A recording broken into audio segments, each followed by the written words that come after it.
and this is Studio 7 on YouTube West.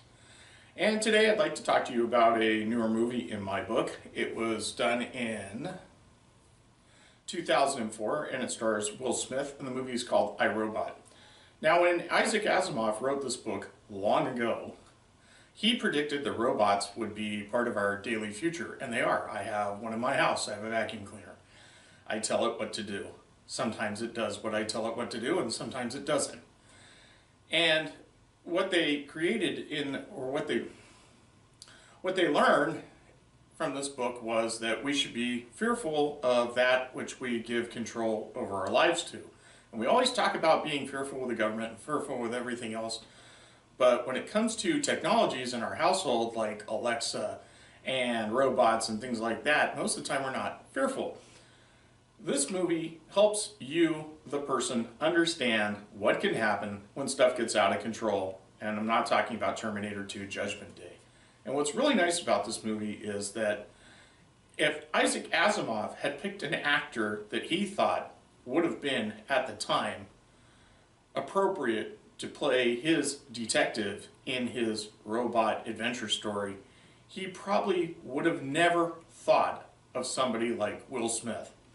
And there have been times where I've looked at some of Will Smith's movies and I've said, man, I can't believe what you're doing.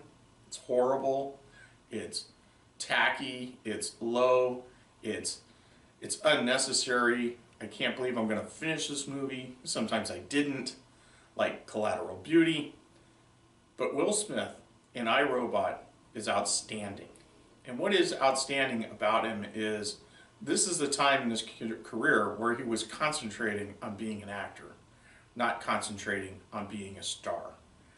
And that's the difference, because the best actors there ever were of the times have always concentrated on being an actor. Guys like Steve McQueen, James Garner, Robert Mitchum, Sidney Poitier. All of these guys had that in common, and that's where Will Smith is. So I want to get this right out of the box. Will Smith is excellent in this movie. There is nothing less but an outstanding performance, and the digital effects that are required to make it work so well that you dive right into the background, you dive right into the story, and you stay there. And the only thing I will tell you about the story is that Will Smith is responsible for determining why the robots are not, well, acting the way they should, or following what you will find out are the 3 laws. Surrounded by Will Smith in this movie is Bridget Moynahan, James Cromwell, and Bruce Greenwood. And all of them are excellent. You don't see James Cromwell very much, but you see him when it counts, and that's all that matters. Bruce Greenwood is awesome.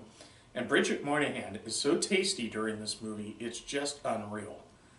It has, everything about it is done so well, from the music and the direction by Alex Proyas. It's produced by an ungodly amount of people that are just too many to mention. The music's by Marco Beltrami. He's been around doing soundtracks for a long time, and his music follows and flows within the movie very well. It is a unique story. It is a warning.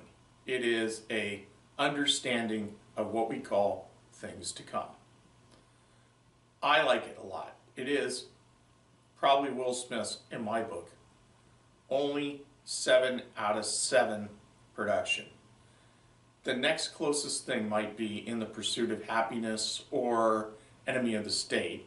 Certainly not Bad Boys. And definitely not Collateral Beauty, which I think could be the first -3 that I've ever heard of. But, nope, I want to take that back. If there was a -3 in Will Smith's career, it would have to be that movie he made with his kid, whose name, After Earth or whatever the hell it was called. Because that thing was freaking horrible. Anyway, it's a 2004 movie. It runs about 115 minutes, and it's excellent. And if you want something that's CGI-laden, good, keeps you entertained, lets you think a little bit, you're not going to pay attention to your cell phone while you're watching it, it's a good night out, see 2004's I, Robot, starring Will Smith.